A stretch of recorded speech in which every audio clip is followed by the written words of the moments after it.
सपने देखने वाली बहू। गुप्ता जी की बहू अंजलि को सपने बहुत आते थे। एक दिन सुबह सुबह जब अंजलि सोकर उठी, सासू माँ जानती हैं क्या होने वाला है? अरे क्या हुआ, फिर से कोई नया सपना देख लिया क्या? हाँ सासू माँ, बहुत जोर से बरसात आने वाली है। आज कोई कपड़े मत धोना, सूख नहीं पाएंगे। अरे बहू, बाहर तो इतनी तेज धूप निकली पड़ी है, तुमको कहाँ बारिश नजर आ रही है? अरे मम्मी जी, मैंने सपने में देखा था बहुत जोर से बारिश होने वाली है, इसलिए बस आज कोई कपड़े नहीं धुलेंगे। अरे लेकिन इससे पहले भी तो कितनी बार तुझे सपने आए हैं, कभी कुछ सच भी होता है क्या? मम्मी जी, आप भी ना सपनों पर भरोसा करना चाहिए, भरोसा।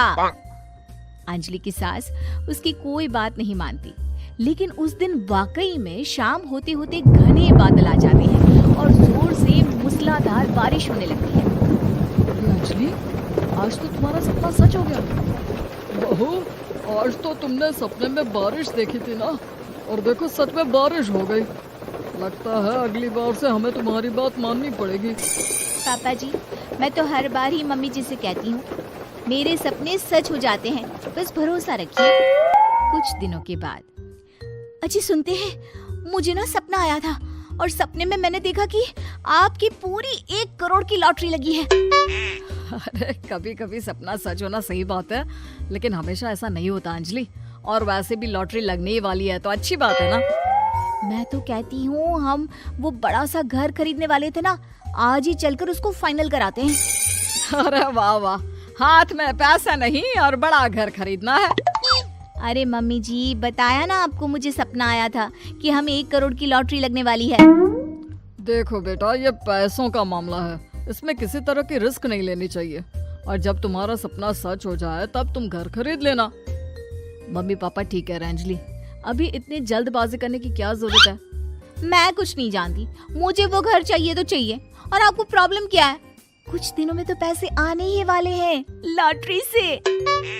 हाँ तो जब पैसे आ जाएंगे तब खरीद लेंगे ना। पर हमारी अंजलि खाना पीना छोड़कर जिद पकड़कर बैठ जाती है। आखिर मजबूर होकर अंजलि के पति को उस घर को बुक कराने के पैसे देने पड़ते हैं।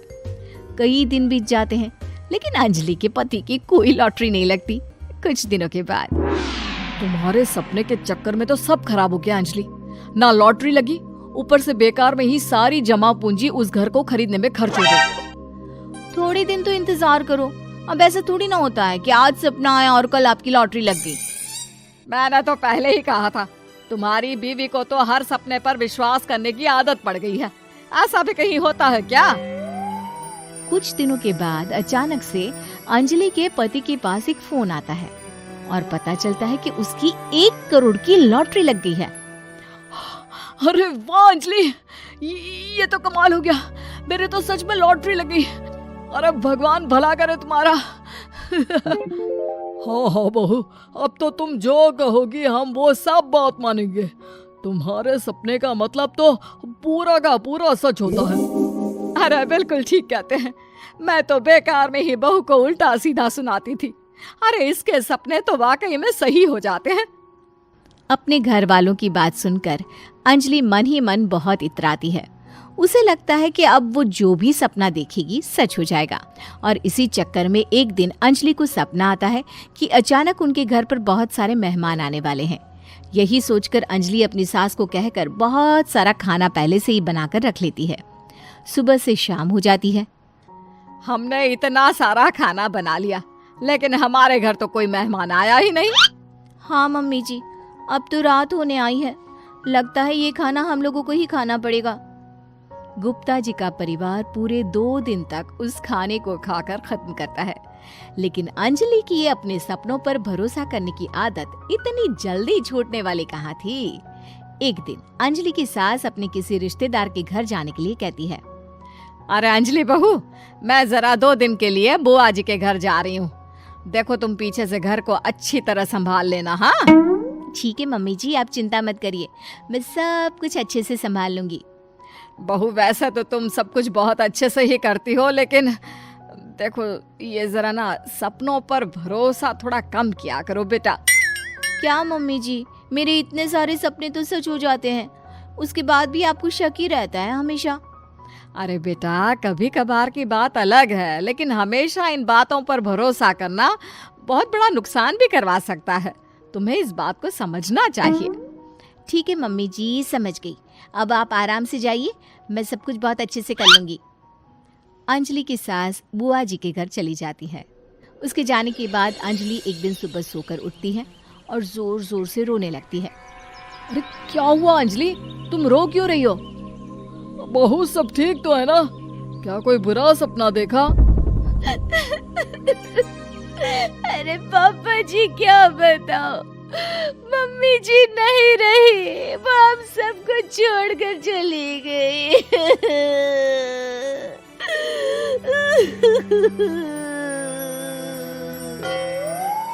छोड़कर चली गई? अरे क्या मतलब है? वो तो अपनी बुआ जी के घर गई है ना?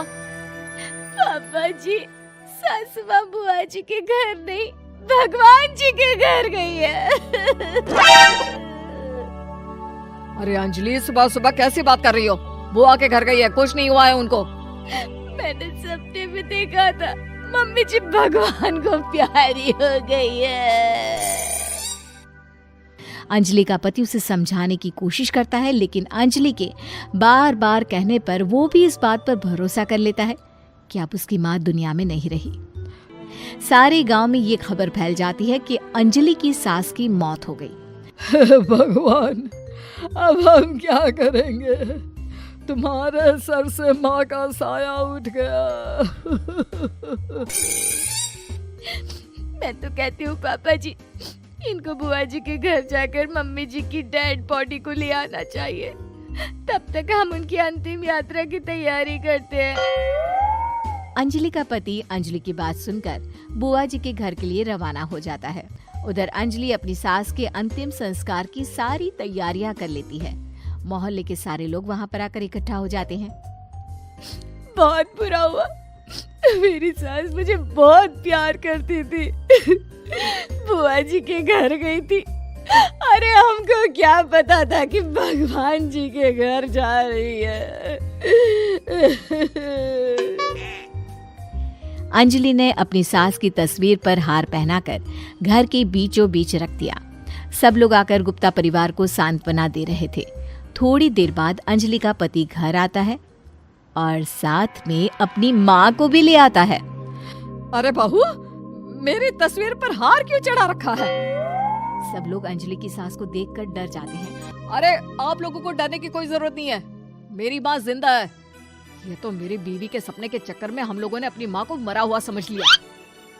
बहू, सपने देखना ठीक है, पर अपनी जिंदा सास का अंतिम संस्कार करना बहुत बड़ी गलती। उसके बाद अंजलि की अपने सपनों पर आंख मूंद कर भरोसा करने की आदत हमेशा के लिए सुधर जाती है।